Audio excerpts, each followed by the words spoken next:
Welcome back to Harbour Unboxed for the October Q&A. We did this last month, didn't we? It was the month before we skipped. For some that's reason, right. Some reason, I think you died? That was 2 months ago. Yeah, that's right. No, I'm good now. I just feel like we haven't done this for a long time, but we did do it last month. And it was a three-parter. Actually, it was really long last month as well. We did like 3 hours or something. Anyway, part 1, October Q&A. Before we get into it, today's sponsor spot is brought to you by Thermal Grizzly and their new 12th Gen CPU contact frame by DeBauer. It's well known that the integrated loading mechanism, or ILM, of the LJ1700 sockets bends 12th Gen CPUs, leading to an uneven contact surface that reduces cooling performance.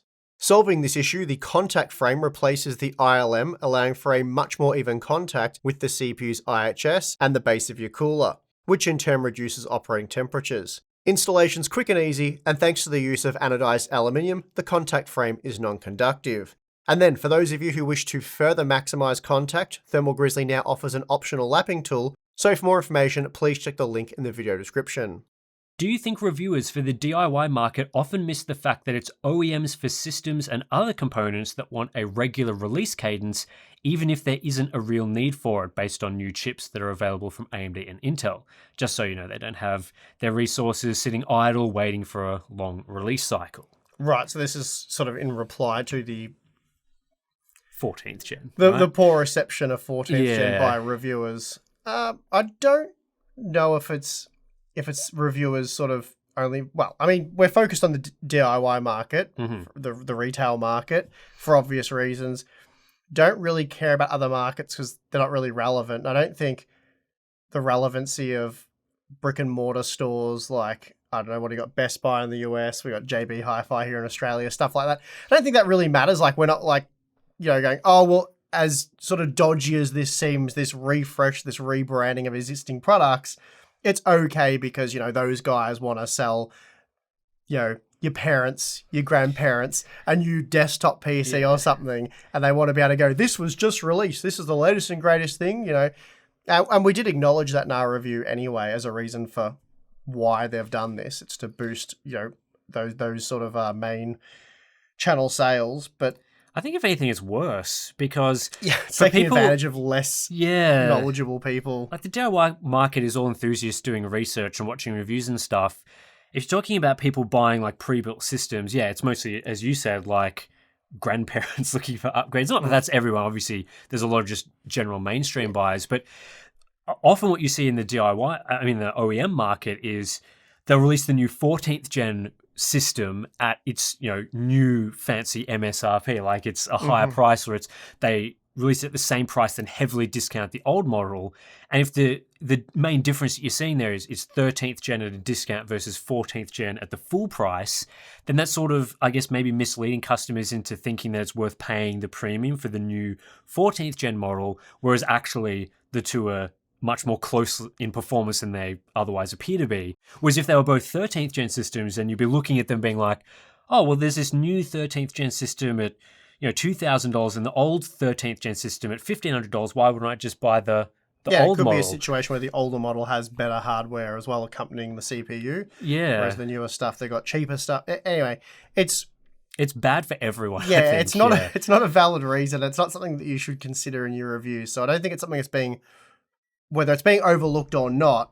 If it's being overlooked by mistake, well, continue doing that because, as I said, it's not relevant and it's not a good thing. Yeah. Nvidia has publicly commented that their next generation of gaming GPUs won't land until 2025. This would throw off their current cadence of releasing new architectures every 2 years for gaming cards. Do you actually see them doing this, or do you think it's just a marketing tactic to try to push people into giving in and buying current GPUs at a time when sales are historically bad for GeForce and subconsciously trying to influence people into not holding off until the 50 series? So I guess part of that, like this question says the current release cadence is every 2 years. It's been a bit longer than that. Yeah, and it depends like when we're talking about in 2025. So the current RTX 40 series was released towards the end of 2022. So the start of 2025 wouldn't quite be 3 years. It'll be like just over, like we're talking January or February of 2025. Then it'll be 2 years and 4 months or something along those lines, which wouldn't be too much longer than what we saw between Ampere and the RTX 40 series, which was 2020 to 2022, which is around 2 years. Yeah, I don't think it's a marketing thing. I think it's more that silicon is getting harder to develop, and it relies heavily on the release of the different GPU, the different process nodes at TSMC. So it's really reliant on whenever their 3 nanometer node, if that's what they're deciding to use, when that comes in. So yeah, if that's 2025, then that's when Nvidia will release their next generation. Maybe they'll go with Samsung or some other node manufacturer, but it still relies on when it's ready to be manufactured. Yeah, I think it'd be quite telling as to when RDNA 4 is coming, because there's almost no chance Nvidia will allow AMD to go first. So if RDNA 4 was coming, later next year, then that's when I expect the next gen of GeForce GPUs. But we have no information that far out about that sort of stuff. So yeah, I think them just they've come out and they've said it's probably not going to be till 2025, but I think that they've typically been reasonably upfront with very general roadmaps. Like you see on the roadmap, like, oh, Ampere's coming now, and the next gen GPU is scheduled for a certain number of years into the future. That's pretty standard. Like, I don't think it's really to drive sales or anything like that. It's more, those things are more for investors, like people that they're trying to convince to buy shares and those sorts of things, to show that, they're still working on the next thing. So while the current thing is out, the next thing's not too far away. So please hand over money for shares and inflate our share price. So yeah, I think as far as like their poor sales and things like that, they're still going to encourage people to buy just based on the products that there are today, as opposed to trying to say, wait 3 years or whatever until the next generation. All right, Tim, would you consider a GPU to have better performance due to lower latency despite the same frame rate? For example, because of reflex or anti-lag? I think this is a yes, but it depends, but no sort of question. I think we've seen with frame generation, adding extra frames with no increased latency, I think we've decided is not really performance, right? Like you're not really getting additional performance because your latency is not improving. And I think latency is probably more tied towards what we would classically refer to as performance than the smoothness of the presentation and the additional frames that you're getting seen. Seems counterintuitive, and that wouldn't be the case, but yeah, it is. Yeah, so I think latency is sort of more along the lines of performance, but I think what we've come to associate with increasing performance has been both lower latency and additional smoothness. So getting both of those things at the same time is the classic getting better performance, getting the benefit of a higher frame rate. So Reflex and Anti-Lag Plus, not that you can use Anti-Lag Plus at the moment, but theoretically, those improve sort of half of that experience. And, to what level they improve, it's a bit different to frame generation as well. You don't get you don't get half the latency. It depends on the game scenario. I think as well with things like reflex and anti-lag, latency is very complicated because it very much depends on things like the configuration that you're running in. Like, are you within your variable refresh rate window of your monitor, or are you outside? Are you using like VSync on or VSync off? And even some game-specific configurations, frame limiters, those sorts of things can all impact the latency of the gaming experience. And even things like when you're CPU limited, Reflex really doesn't do anything because it relies on you being GPU limited to get a benefit instead of just, running as the CPU is able to update, which again, for a lot of competitive gamers, you would be CPU limited using competitive level settings. So yeah, it's very complicated. Like, you can't just sit here saying Reflex always improves performance. It very much does depend on your configuration, type of game. And it sounds very much like a frame generation discussion, doesn't it? It's like, so long as you're meeting all these different criteria and you're running in a certain configuration, yes, you'll be getting better performance, but also there's a chance that you won't be getting better performance. And is performance really the performance we've always been talking about? So again, it's a beneficial technology in some scenarios. It's definitely worth having, but it's not like a slam dunk. This always improves all of the time sort of thing. So for this Q&A series, we got a lot of questions about Alan Wake 2 and their system requirements, which I thought that I would sort of smash them all together into the one big Alan Wake 2 discussion. So at this point that we're filming the Q&A, the game hasn't actually come out yet. So hopefully this question goes out before the game comes out. So things that we say aren't just immediately made irrelevant. Well, it doesn't matter too much. Doesn't matter too much. But as anyway, long as you know we're filming this well before the game is released. Don't have access to or anything. So anyway, the questions in general have been, Apparently, Alan Wake 2 won't be compatible with RDNA 1 and older GPUs due to mesh shaders. RDNA 1 isn't even that old, so do you foresee GPUs aging terribly into the future? Does this in any way affect the conclusions you came to in your RTX 20 versus RX 5000 series videos? And then things like, what do you think of the game stating the medium requirements need a 3070? Is the improvement of hardware too slow, or are game developers simply not optimizing their products? So, yeah, several people have questions asked. there. It's all relating to Alan Wake 2. So, I guess let's first talk about the RDNA 1 versus the RTX 20 series and mesh shaders thing. I think you probably have a few opinions here, but the first thing that jumps out to me is actually just looking at the PC requirements.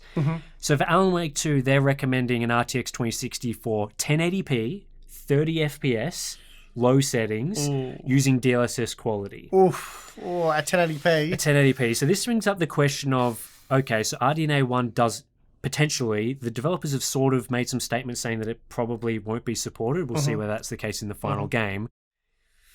Is running at 1080p 30 low settings with DLSS quality a good I know you can run the game, but is that really an experience people are going to be playing? Yeah, I mean, as you said, we haven't tested the game yet, so we don't know ultimately how it performs. But if it's 30 FPS at 1080p on the lowest possible quality settings using DLSS, that is not playable in my opinion. It's pretty much unsupported. That is awful. If we were testing a game like we just did, Starfield, any of the GPUs at 1080p on the lowest possible settings that are getting 30 FPS or lower, we deem them unplayable. You need to upgrade at that point. So that's just not a good experience. We're not saying that because of any comparisons made there. You'll be hard pressed to find a situation where Tim and I are talking about 30 FPS gameplay and being like, that's okay. At 1080p with DLSS enabled. Yeah, that's really bad. We'll have to see what it actually performs like. Yeah. And whether it is 30 FPS or is it more like 40 or 45. But yeah, and the more direct comparison to the 5700 XT would be the 2060 Super, which was the same price at $400 US when it was launched. So, but that's if a 2060 is doing 30, then 35 FPS for a 2060 Super is probably pushing it. Yeah, you're probably right. So, obviously, the 20 series being supported is, we don't want to see an RDNA 1 product that's only 3 or 4 years old not being supported. That's not ideal.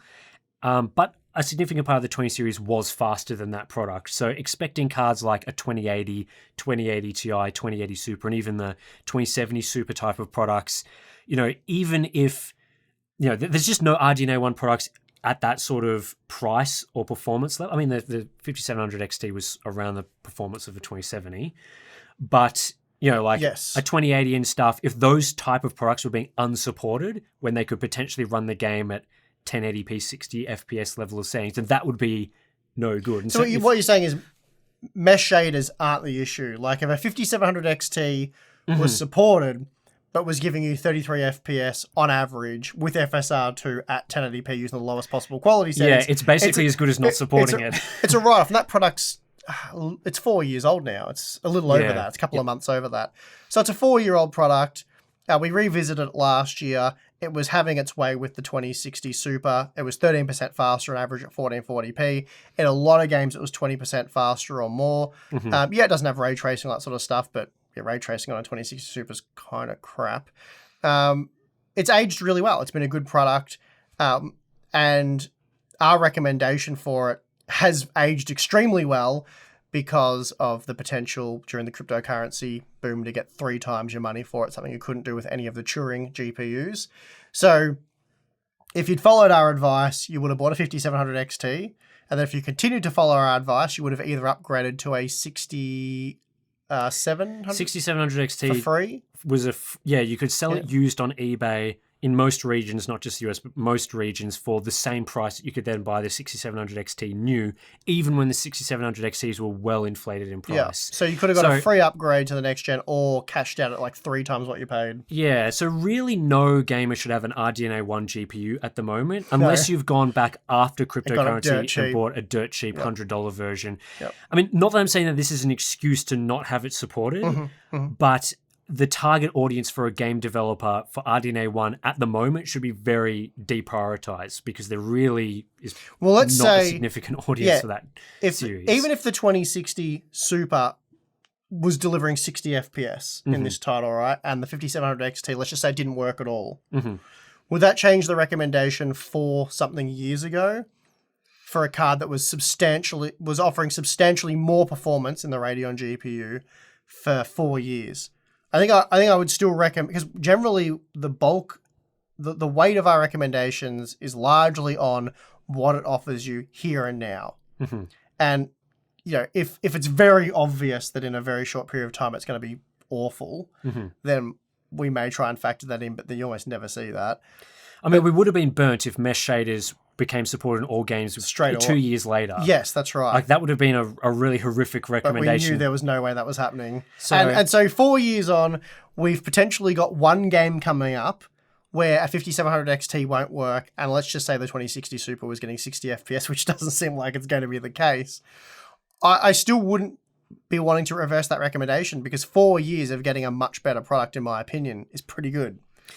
Yeah, and I think, again, should the game be supporting RDNA 1? Probably, but we are getting towards the point where you're talking about a 4 to 5 year old GPU. Certainly at 5 years, I would say, is around the time where it's very much okay for games not to be supported on those sorts of products. Like, you're talking about, well, the 5700 XT is a 2-generation old GPU at this point. Yeah. So there's been 2 full generations since then. Typically, that's when people would be upgrading their products. So, I mean, you can't support a product forever, right? Like, you can't, like, Pascal GPUs, for example, are not supported in this game either because they also don't support mesh shaders. Now, Pascal is a little older than RDNA 1, but it does come to a point when, the features of those cards are not going to be sufficient. Even things like VRAM is sort of a feature. Like, it gets to a point where the card's capabilities can't, like, 4 gigabyte GPUs are basically dead at this point because, they can't run a lot of modern games because they need more than 4 gig of VRAM. So, yeah, it does come to a point where those GPUs just aren't going to work anymore. I think this discussion will be worth having in the next Q&A series once the game's been thoroughly benchmarked by countless different people and we know really where everything stands. Because if it's a situation where the 2060 Super is absolutely unusable in the game, then it's a moot point. It's like the advice to buy a 5700 XT over a 2060 Super, Alan Wake 2 is irrelevant in that discussion because neither of them can play the game. They're both so old now that the latest and greatest games like Alan Wake 2, they're not part of the discussion. I think AMD would have been burnt a lot harder if they had an RDNA 1 product that was in the 2080 Ti level of performance, because I'd be expecting a 2080 Ti to be able to play a game like Alan Wake 2. I think that's pretty... It doesn't sound like it'll be well. Sound like it'll be well, but it'll be playable. So, if they had like a high-end RDNA 1 product that didn't support these features, then that would be a significant cause for concern. I really like this question. I like this comparison, and I definitely want to circle back and address the RDNA 1 versus Turing thing. Yeah, if not in your content as well. I'll probably address it in my content. Well, definitely address it in my content. That's something I'll definitely be looking into and having a look there. But again, it's one example at this point in time, and I find it kind of funny because stuff like the 8 gigabyte VRAM problem. I suggested that within a few years that could be a problem, and it was like 2.5 years later it was a problem. But really, it was a problem before then. It's just that we weren't looking closely enough at it. Things like Halo Infinite with like textures not loading using the ultra quality settings at 1080p. And a lot of people accused me of making a big deal out of that based on one poorly ported game being The Last of Us Part 1. Which absolutely was not the case. Like, we've got a dozen examples, and some of them, like Halo Infinite, had been out for a long time. So that's a clear example of where 8 gigabytes of VRAM was problematic on high-end, expensive products.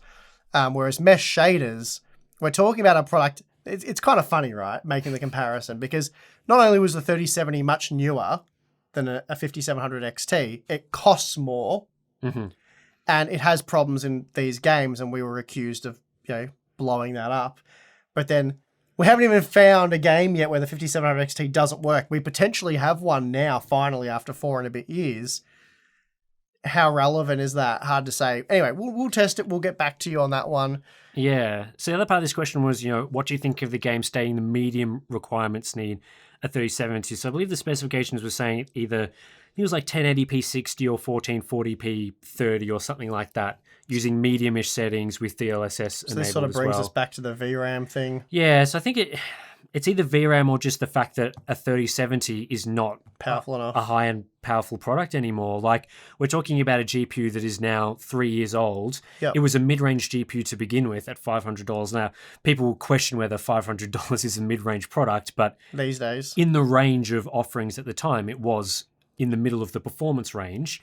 So, how long are we going to expect a card like an RTX 3070 to be delivering high or ultra-level performance at reasonable resolutions? Like, it's not going to be forever. No, I think they did have a VRAM requirements tab there. Yeah, I believe Ultra requires 12 gig or something which like again suggests that it may be a VRAM issue on the 3070. But really, we've seen it like games like Cyberpunk that work on 8GB cards. The textures aren't very good. So if we want to get games that truly look next generation and do look noticeably better than the games we have today, textures is it's like a key Alan Wake 2 looks pretty good from the examples that we've seen. So it's no surprise that the requirements for hardware are high, including things like VRAM. Like, you can't neglect textures in a game if you want it to be a premium visual experience. Like with Cyberpunk, there's so much talk about ray tracing and path tracing and all that stuff, but while that's all fine and reasonable, like the how performant taxing that is insane, but the textures in Cyberpunk blow me away. Like, they're just not that good. Like, they're really not that good. They're pretty bland, pretty flat, pretty limited in even their render range. So a game like Cyberpunk would benefit massively from much larger textures. So we may be seeing this in Alan Wake 2. And that'll be an interesting aspect of the game to look at. But yeah, I'm really interested in this RDNA 1 versus Turing thing as well. Yeah, so keen on it. That'll be fun for a revisit, I reckon, later in the year. Yep.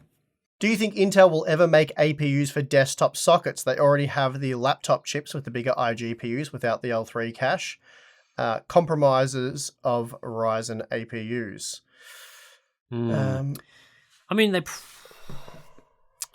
it's a hard one. Like, part of me says they probably will, but then how much of a market is there for people buying like Intel desktop APUs? Like, even the Ryzen APU market for desktop DIY systems, I wouldn't think is a massive market for buyers. So yeah, I mean, I don't think it would be that compelling of a product. So part of me is sitting here saying I don't really care whether they do or don't release that part, like a beefier iGPU.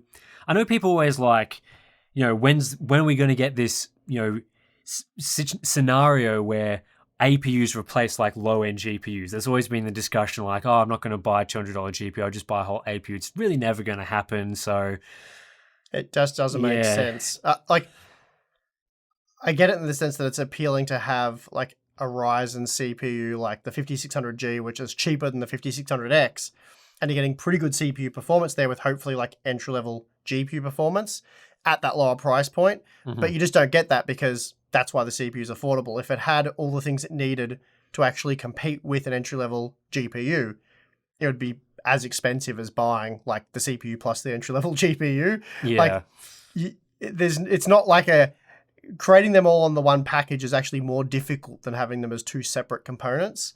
And for most use cases, it just makes sense to have those things separately.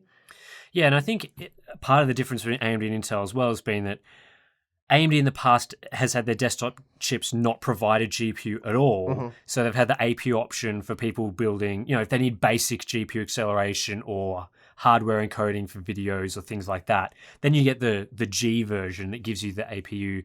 Whereas with Intel, a lot of their processors for many generations have had a fairly weak iGPU in them, but at least they had an iGPU, which, again, for people building a very basic system where they just need a GPU for a display output, maybe for web browsing or, again, like office use and all that sort of stuff. Yeah, office use, just decoding videos or maybe a little bit of light video encoding.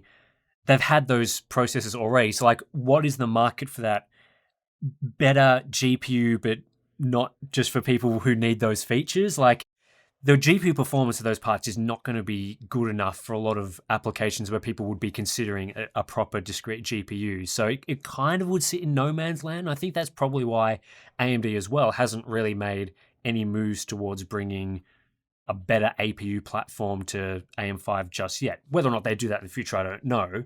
No, but a lot of their parts do have already. Yeah, on the PC platform where you have graphics cards available, APUs make little to no sense for gaming. They make a lot of sense for, as Tim said, people who just want to do basic computing, email, office type work, all that sort of stuff where you can essentially anything where you're not doing gaming or heavy GPU sort of usage, then an APU type product is a way to save some money.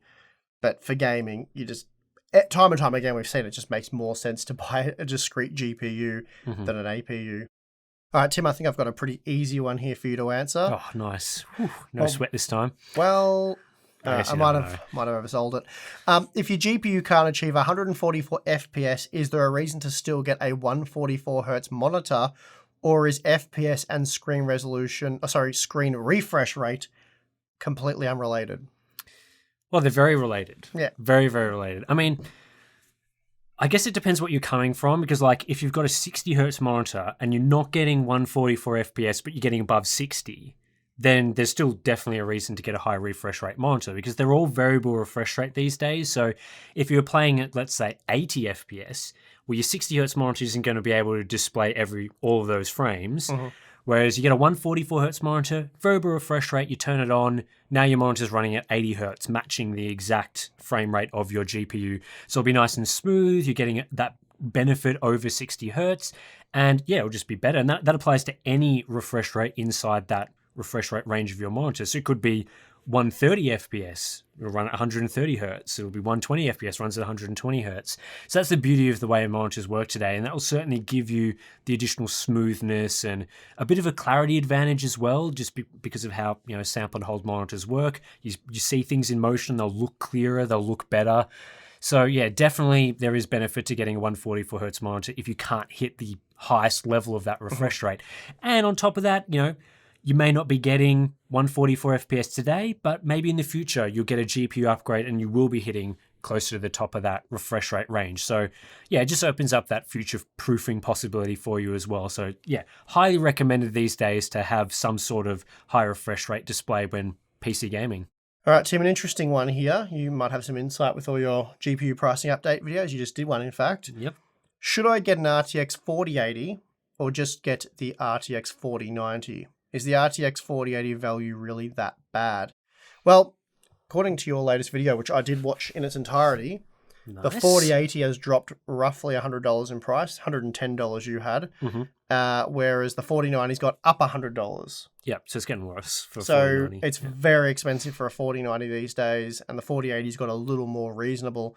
So, yeah, I mean, the 4080 is definitely better value at that point. And then it's sort of, do I get a 4080 or a 7900 XTX? You'll have to work that out. But it's a big pricing difference to go up to a 4090. That it's an absurd amount of money. Yeah, you've really got to know that you want it. I think when they were $400 different instead of what is it now, $600. Yeah, makes a. I think at $400, a lot of people just decided, you know what, I've come this far. Yeah, I've allocated $1,200. Yeah. Hopefully I'll have $400 as well there. Yeah, I might as well just go the full hog, get just the bee's knees, because I mean, the 4090 is a bit special, absurdly priced, but... And I think pricing's only going to get worse for it as well. So I imagine that gap is going to get wider and make the 4080 look better for sort of that high-end but not ridiculous level of buyer. So, yeah, I think over time it's probably come out a little bit better, and maybe it was helped as well by sort of seeing where the 7900 XTX came out, because I think when it sort of launched, the 4080 launched first, didn't it? Sort of come out and it's like, yeah, okay, not the most amazing product compared to a 4090, but then the 7900 XTX kind of underperformed a little bit compared to where a lot of people were hoping, which again sort of changed the picture as well. So yeah, I think it's there's definitely a difference there that makes either product worth considering now. All right, Tim, this is probably addressed at you as well, this one. Did you expect any of the hype people were drumming up about FSR3 to become a reality? So did I expect the hype to become a reality? No. I never really expect the hype to become reality with these sorts of features and things, because the level of hype that people create around these sorts of things is just ridiculous, ludicrous.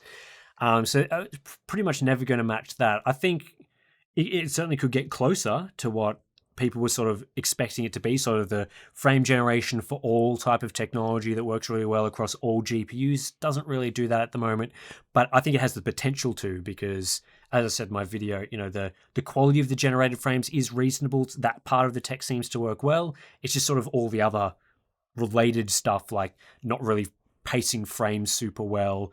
The sort of quality of FSR upscaling is not as good as well. So yeah, it could get better. It could become more along the lines of what people are expecting. It's just that at the launch, as I said, it was sort of a bit rushed. It felt a bit unfinished. And I think a finished version in maybe 6 months to a year is probably more going to be what people were hoping it would be at the moment. So again, like, try not to get caught up in the hype of these things too much. Like, a lot of the advertising that companies make is very much to try and sell you on these things, and it rarely, if ever, comes off.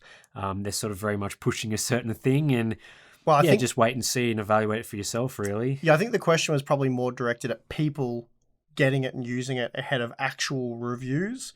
So people were turning it on and, saying that it was amazing and did this and did that, where, in some instances it may not have been analysed as well as it could have been, let's say. Yeah, I think people... Like, I don't want to say people have experiencing it in that way are experiencing it wrong, because if you are turning it on and you think it's better, then who am I to say that's a bad experience for you? I think that there's sort of ways to look at it that more expose the flaws, and I think that those ways are sort of definitely like a valid way to look at it. Like, I've just been playing Cyberpunk 2077 with frame generation enabled just to sort of get a feel for it. And you turn on, the game is smoother and the latency doesn't really change that much. So you sort of think, okay, I'm getting a benefit here. And I guess a lot of people don't go back and run the game in sort of a similar frame rate, but without frame generation. Like, if you're getting 120 FPS with frame generation, change the settings around a little bit so you get native 120 FPS. And you can definitely feel the latency difference. I think that's where sort of the comments that I might make in a review sort of come out, like that's where they're based on, whereas a lot of people may not necessarily be doing that, which creates a bit of a different first impression. But usually, like, the longer that you use the features, the more experience you get using them across a variety of games, the more in-depth things that we may say in a video come out more and more over time. So certainly, like, if you go from a Cyberpunk with frame gen to a game that runs natively at 120 FPS, you may find a bit of a different feel to the game. You may think, oh, this is a bit different than what I was just experiencing. And then, you start getting a better feel for it. So, yeah, I mean, I'm not really surprised that, like, early takes that are looking at it very briefly in one game, testing it for just a little bit, are sort of coming out in a more positive fashion, because very much like in my videos, I really try and break it as much as I possibly can, think about all the different scenarios that someone may be using this technology, not just the initial, hey, I'm running this on a 7900 XTX and my frame rate's now 400 FPS, so that means it's good for everyone. So yeah, I'm not super surprised about that stuff, but over time, I think people all come towards a sort of similar position. All right, Tim, we're going to hit pause on part 1 there. A lot of good questions as usual, some different ones this time. A few it depends, but not too many it depends, I don't think. But yeah, it was a lot of fun. You enjoy it? Oh, I always enjoy the Q&As. Yeah, it's good coming out here, having a chat, answering some of your questions, and yeah. Yeah, it's good to do it in person. The podcast is a lot of fun, but that's remotely. So it's good to catch up once a month and do it in person. Anyway, that's going to do it for part 1. Part 2 will be on the channel shortly, so keep an eye out for that. And yeah, thanks for watching. I'm your host, Steve. I'm your host, Tim. See you next time.